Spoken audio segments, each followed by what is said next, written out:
Shalom, selamat hari Minggu, selamat bersuka cita, selamat berbahagia saudara-saudara, selamat beribadah kepada Tuhan. Saudara-saudara yang diberkati dan dikasihi Allah, kita berjumpa lagi dalam program Renungan Harian Toraya hari ini Minggu 15 September 2024. Sebelum kita membaca firman Tuhan dari kitab Roma pasal 3 ayat 9 sampai 20, mari kita memohon pertolongan Tuhan. Bapa kami dalam kerajaan surga, kami bersama-sama memuliakan Engkau dan terus bersyukur untuk setiap pertolongan-Mu, untuk kehidupan yang Engkau karuniakan. Saat ini Tuhan, kami mempersiapkan diri untuk beribadah kepada-Mu. Dan biarlah ibadah kami terus memuliakan Tuhan dan menjadi perwujudan kehidupan yang Tuhan telah benarkan. Terpujilah kekal. Kami rindu mendengar firman-Mu saat ini di dalam Kristus. Amin. Roma pasal 3 ayat 9 sampai ayat yang ke-20. Dalam judul perikop, semua manusia adalah orang berdosa. Jadi bagaimana? Apakah memang kita lebih baik? Sama sekali tidak. Sebab di atas telah kita tuduh baik orang Yahudi maupun orang Yunani bahwa mereka semua ada di bawah kuasa dosa.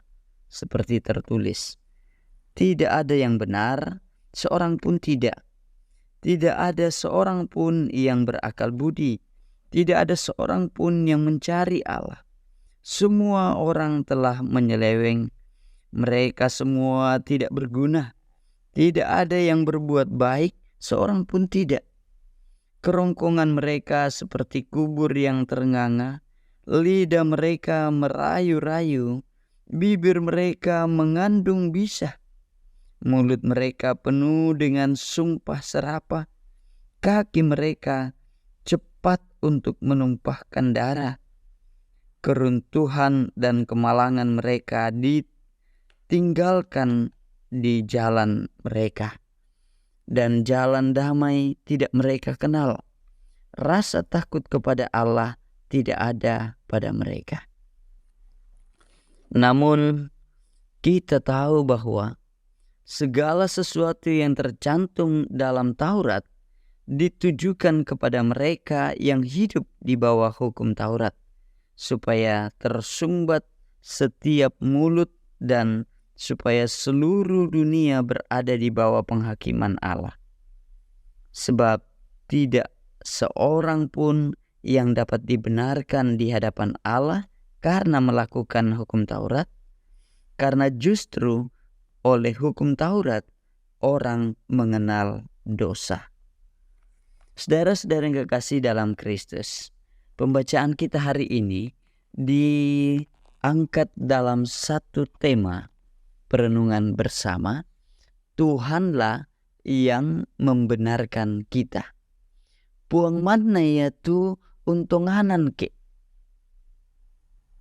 Aturan memperlihatkan hal yang boleh dilakukan dan tidak boleh dilakukan. Itu jelas. Karena itu saudara-saudara, aturan ditetapkan untuk menata kehidupan. Seseorang dinyatakan bersalah jika melanggar aturan dan diberikan sanksi sesuai beratnya kesalahan yang telah diperbuat. Saudara-saudara, firman Tuhan menegaskan bahwa hukum Taurat tidak membenarkan seseorang di hadapan Allah, karena tidak ada yang dapat memenuhi tuntutannya.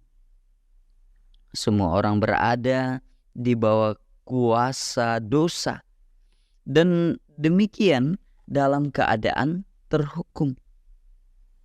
Taurat membuat orang dapat mengenali dosa, tetapi tidak menyelamatkan. Paulus mengutip Mazmur dan Yesaya untuk menunjukkan bahwa dari ujung kepala, kerongkongan, lidah, bibir, mulut sampai ujung kaki, semua orang berdosa. Hati yang tercemar oleh dosa ternyata dapat memengaruhi seluruh anggota tubuh. Dengan demikian, tak seorang pun layak di hadapan Allah. Orang Yahudi yang mengandalkan ketaatannya pada hukum Taurat disadarkan bahwa mereka tidak dapat membenarkan diri di hadapan Allah. Karena itu, manusia membutuhkan jalan lain untuk memperoleh pembenaran di hadapan Allah. Tidak ada seorang pun yang dapat menyatakan diri benar di hadapan Allah. Saudara-saudara, hal itu bukan karena manusia tidak pernah melakukan yang benar, tetapi kebenaran yang dilakukan tidak dapat memenuhi tuntutan Allah.